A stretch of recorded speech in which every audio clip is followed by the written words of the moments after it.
Have you ever heard about satanic ritual abuses? Men and women in dark hoods, sacrificing animals and eating little babies. The stuff nightmares are made of.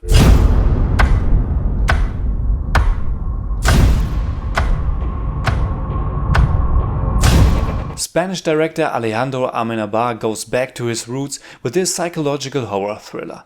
Regression stars Ethan Hawke and Emma Watson and tells the story of a crime the accused one has no memory of. Emma Watson portrays a 17-year-old girl who was supposedly raped by her father. Ethan Hawke plays the investigating detective Bruce Kenner, a man dedicated to his work. He gets help from a psychiatrist played by Thewlis to recover the rapist's lost memories. Clear your mind. Tell us what you see.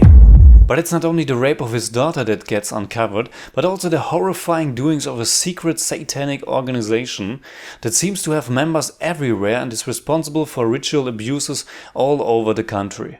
Director Alejandro Amenábar started his career in the genre of horror and psychological mystery. His first movie was called Thesis or Thesis and dealt with the fascination of death and violence. Then he went on to make Open Your Eyes, starring Penelope Cruz, that was later remaked into Vanilla Sky, also starring Penelope Cruz but this time with Tom Cruise besides her. In 2001 he directed his first English-speaking movie, The Others, a very atmospheric mystery thriller with a great twist at the end. And now Amenábar returns to a fascination of his: horror, mystery and questions about what's real and where our imagination betrays us. Sadly, this time it doesn't work that well. I heard a knock at the door. They were headed for my dad's workshop. I could hear chanting. They were wearing robes. It was a black mass. Regression sure isn't a bad movie. The presentation is solid, sometimes very atmospheric, and all in all very old-fashioned. No jump scares, no gore fest, instead more of a crime thriller, with the exception that our detective has no hard evidence to follow. You see, it's more a story about a man that gets deeper and deeper into the abyss and the horror that supposedly lies beneath our daily surface. The performances are alright, even though I didn't really like Thewlis as the psychiatrist. He wasn't very sympathetic and overall most of the characters, including Ethan Hawke, aren't that interesting. Also, the dialogues aren't the best to begin with. The movie is unintentionally funny at times and that weakens the atmosphere.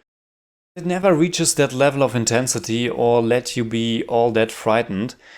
And maybe it works better for a younger audience, but for me personally it did not, and that's mostly because one big aspect that I want to get into right now. But I can't talk about it without spoiling the whole movie, so only keep watching my review when you don't mind spoilers, or come back after you've seen the movie yourself. Alright, let's continue. Like I said before, the movie establishes that the father doesn't remember a single thing regarding the alleged rape. There seems to be no evidence whatsoever that all these accusations and the revelations about those satanic rituals are actually true. Instead, they are using the so-called regression therapy, and suddenly hidden memories, traumata, etc. are revealed, and our detective gets more and more angry and paralyzed by fear and paranoia when hearing them. Do you have any idea what we are up against? It's very hard for me to grasp how the audience will react to all of this, because I personally had a very big advantage, or rather disadvantage, while watching the movie. I haven't seen any trailer beforehand, and going into the movie I had no clue about the actual story. But after a few minutes, when it got obvious that this would be about Satanists and some kind of recovered memory therapy, I instantly remembered a book I just have read a few months ago. It is called The Heretics: Adventures with the Enemies of Science, and it was written by the journalist Will Storr. If you are interested in how our mind is operating and how quickly we can become the victim of false assumptions and stuff like that, I would definitely recommend this one. One chapter of the book deals with those alleged satanic ritual abuses and how they became a big thing in the 80s and 90s. Regression takes place in 1990 and is based exactly on that. So to make it short, I myself knew, and I think that it could be pretty obvious for many viewers, that the movie reveals in the end that the accusations are false and that there are no such things as countrywide, organized, satanic abuses. This can't be real. Of course it's not real. People create memories where none existed because the mind is fooled very easily. But knowing that, the whole movie fell almost apart for me because there wasn't that much suspense left. Sure, I couldn't be 100% sure that they were actually going this route. I mean, they just could have gone pure horror and make those fears come to life for real. But they weren't, and I'm actually happy about it. Because even if the movie didn't work as a horror or even mystery film for me, it was at least containing an educational element in form of an average thriller. In the end, it leans towards science and doesn't give into fear and cheap thrills, and therefore I appreciate it. But the whole idea and the way the regression therapy was depicted didn't work that well. It was very oversimplified, and the way all those false memories came so easily and quickly was very cheesy.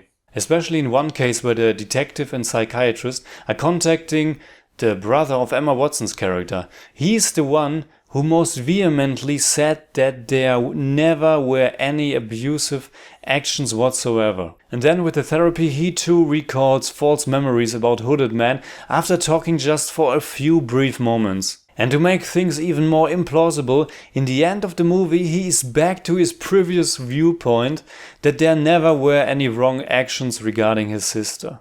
One final flaw for me was the lack of any real small-town paranoia. Ethan Hawke's character got sucked into it, but apart from him and the Reverend, where Watson's character got refuge, there was no real feeling, no atmosphere of a small town going mad.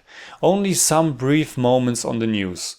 I can't help but think of Denis Villeneuve's excellent craftsmanship in Prisoners and the tight and growing tension of that movie.